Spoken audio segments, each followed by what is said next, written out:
আপনার কোনো ক্ষতি হবে না, বরং আপনার লাভ হবে। যাক, আমি ওনাকে পরামর্শ দিয়ে আমার কাজ না। আমি আজকে যে কথাটা নিয়ে আলোচনা করব, এবং এটা খুব সিরিয়াস ব্যাপার।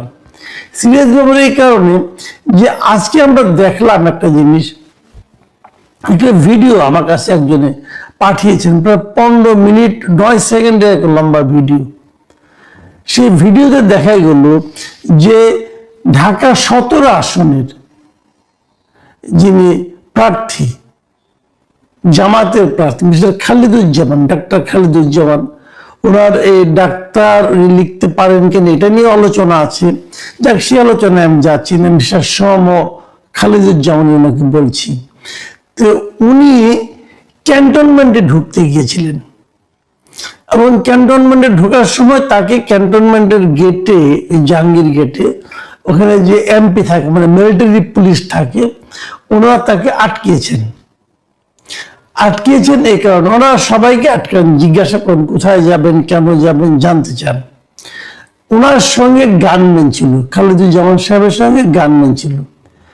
এমপি যে বক্তব্য, মানে ওখানকার ক্যান্টনমেন্টের পুলিশের বক্তব্য, যে ক্যান্টনমেন্টের ভেতরে বেসামরিক কেউ গানম্যান নিয়ে যেতে পারবেন না, অথবা কোনো অস্ত্র বহন করা যাবে না। তাদের বক্তব্য ছিল যে এমপি সাহেব যান ভেতরে, কোনো সমস্যা নেই। এমপি সাহেব মানে এমপি পদপ্রার্থী যিনি, উনি যান, খালিদুজ্জামান সাহেব যাবেন, ওনার সঙ্গে যারা আছে সবাই যাবেন, কারণ ক্যান্টনমেন্ট এরিয়াটাও তো কিন্তু ঢাকা 17-এর মধ্যে পড়েছে। তাহলে সবাই যাবে, ওনাদের কোনো আপত্তি নেই, কিন্তু বন্দুক যেতে পারবে না, মানে একটা অস্ত্র ভিতরে ঢুকতে পারবে না। এই ছিল বক্তব্য। খালিদুজ্জামান সাহেবের বক্তব্য ছিল উনি ক্যান্টনমেন্ট পার হয়ে ক্যান্টনমেন্টের ও পাশে যাবেন, হয়তো ওই আপনার বালুঘাট টালুঘাট যে এলাকাগুলি আছে ওদিকে যাবেন, অথবা কুচু ক্ষেত যাবেন, যেদিকে যাবেন। তো ওখানেও তার গানম্যান লাগবে, কারণ ওখানে ক্যান্টনমেন্টের পক্ষে বলা, পুলিশ আর্মির পক্ষে বলা হচ্ছিল ক্যান্টনমেন্টের মধ্যে তো আপনার নিরাপত্তা আমরাই দিচ্ছি, আপনার গানম্যান লাগবে না। ওরা বক্তব্য বলো ওপারে গেলে তো আমার নিরাপত্তা প্রস্তুত, লোকজন তখন আমাকে মারতে পারে, তো তখন তো আমার গানম্যান লাগবে। এই বাহাস অনেকক্ষণ চলেছে। এইটা নিয়ে বিতর্ক হতে পারে। খালিদুজ্জামান সাহেব অবশ্যই বলতে পারেন, ওনার সে বলার অধিকার আছে যে এই এলাকায় তো আমি নির্বাচনে প্রচারণা চালাবো, তাহলে আমি এই এলাকা পার হয়ে ক্যান্টনমেন্টের ওপারেও তো আমি যাবো, সেখানে তো আমার তাহলে ওই গানম্যান আমি ওখানে পাবো কোথায়? Logical question. কিন্তু ক্যান্টনমেন্টের একটা নিয়ম আছে যে ওখানে কেউ অস্ত্র নিয়ে যেতে পারবে না, তারা তাদের নিয়ম পালন করছেন। এই হলো বিরোধের কারণটা। বিরোধটা নিয়ে আমার তেমন কোনো বক্তব্য নেই, এটা আইন যা বলে সেটা হবে, কোনটা আইনি কোনটা বেআইনি এটা আমি এই আলোচনায় আনতে চাচ্ছি না। আমার আনতে চাওয়া যে ব্যাপারটা সেটা হলো খালিদুজ্জামান সাহেবের আচরণটা, ওনার হুম্বিতম্বি করার যে প্রবণতা, হুম্বিতম্বি করার জন্য যে বডি ল্যাঙ্গুয়েজ, যে ভাষার উনি ব্যবহার করেছেন, সেটা আমার কাছে আপত্তিকর মনে হয়েছে। উনি এমপি যিনি দায়িত্বপ্রাপ্ত আছেন, উনি কিন্তু সিদ্ধান্ত দেওয়ার অধিকার রাখেন না। আসলে ওনাকে যে সিদ্ধান্তগুলি দেওয়া হয় উনি সেটা কেবল পালন করেন। তার সঙ্গে হুম্বিতম্বি একজন এমপি পদপ্রার্থী কেন করবেন? একজন সংসদ সদস্য পদপ্রার্থী উনি তো এখানে নির্বাচনে ভোট পেলে সংসদ সদস্য হতে পারেন।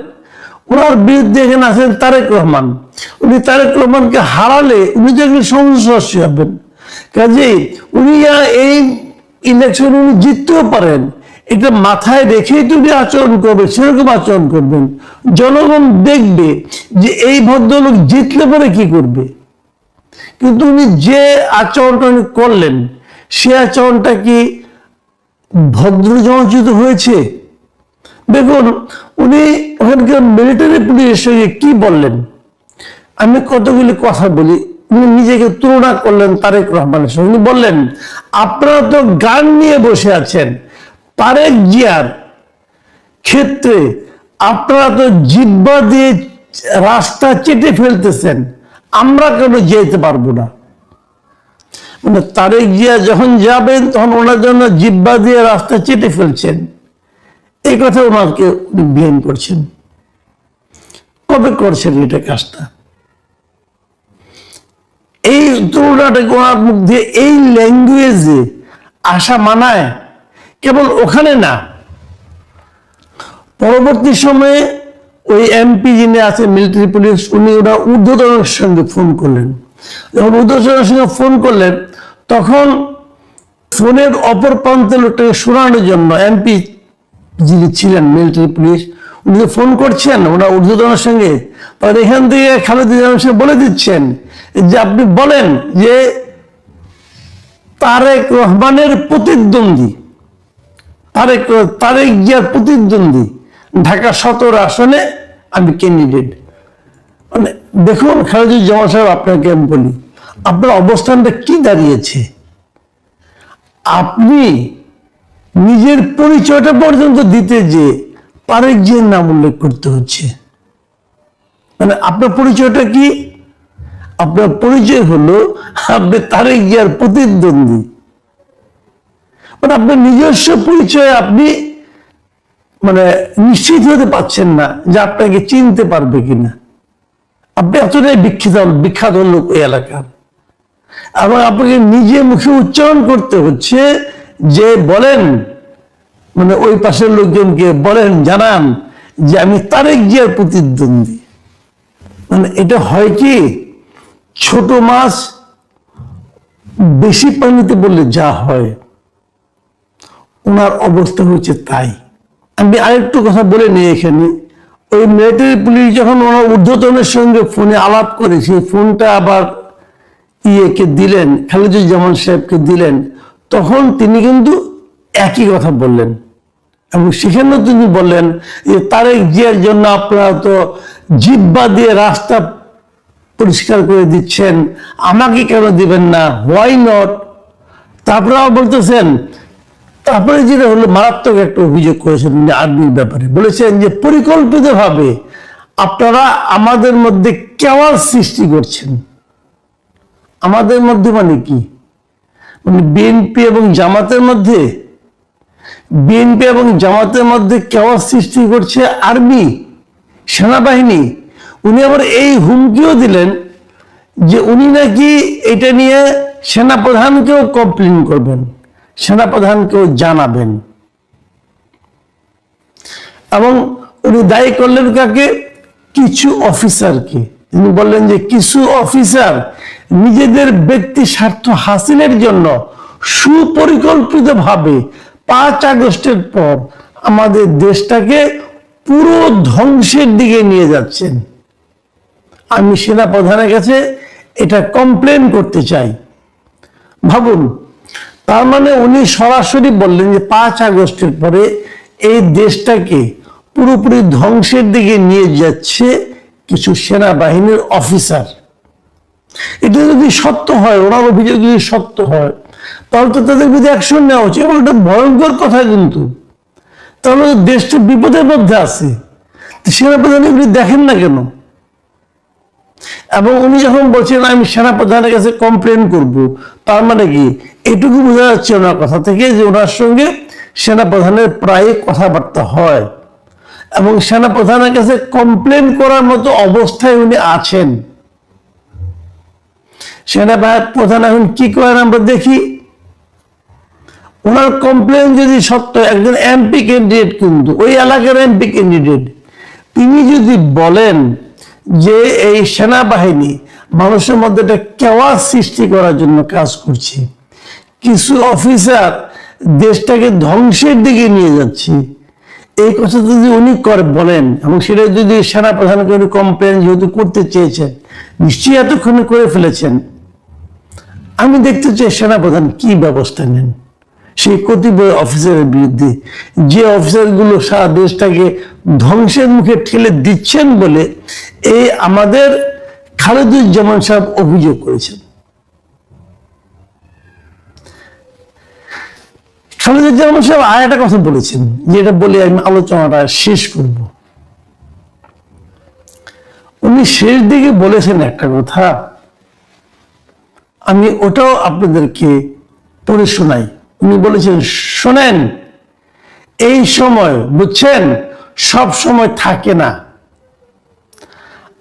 আপনাদের সময় সব সময় সমান যায় না। বহু বড় বড় অফিসাররা 5 আগস্টের পর পা ধরেছেন আমাদের কাছে গিয়ে, আমি কিছু বলিনি। আমরা এমন কুকুরের মতো পা চাটা হইনি, ঠিক আছে? সেনাবাহিনীর কোন কোন অফিসার ওনাদের কাছে যে পা ধরে বসেছিলেন সেটা আমরা বাইরের লোক, সাধারণ মানুষ বুঝতে পারবো না, সেনাপ্রধান নিশ্চয়ই বুঝতে পারবেন।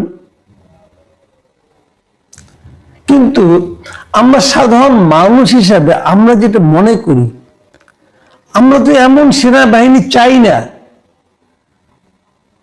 যারা যে নাকি এই সমস্ত পলিটিক্যাল লিডারদের পা ধরে বসে থাকে। আমরা এমন মেরুদণ্ডহীন সেনাবাহিনী চাই না। উনি বলেছেন না, কুকুরের মতো পা চাটা হয়নি, তার মানে ওনারা হননি, কিন্তু তাহলে সেনাবাহিনী হয়েছে। সেনাবাহিনী কুকুরের মতো পা চাটা হয়েছিল 5 আগস্টের পরে। আমি তো ব্যক্তিগতভাবে মনে করি 5 আগস্টের পরে সেনাবাহিনী, 5 আগস্টে যে ঘটনাটা ঘটেছে সেই ঘটনাটার পেছনে, স্বৈরাচার মুক্ত করার পেছনে সেনাবাহিনীর একটা খুবই ইতিবাচক ভূমিকা ছিল। তো সেনাবাহিনী কেন যে খালিদুজ্জামান সাহেবের পা ধরে বসে থাকবেন, এটা তো আমার বুঝে আসে না। সেনাপ্রধান, আপনি কি বুঝতে পারছেন? আপনার সেই উপলব্ধি এবং সেই উপলব্ধির প্রকাশ কি হয় সেটা জানার অপেক্ষায় থাকলাম।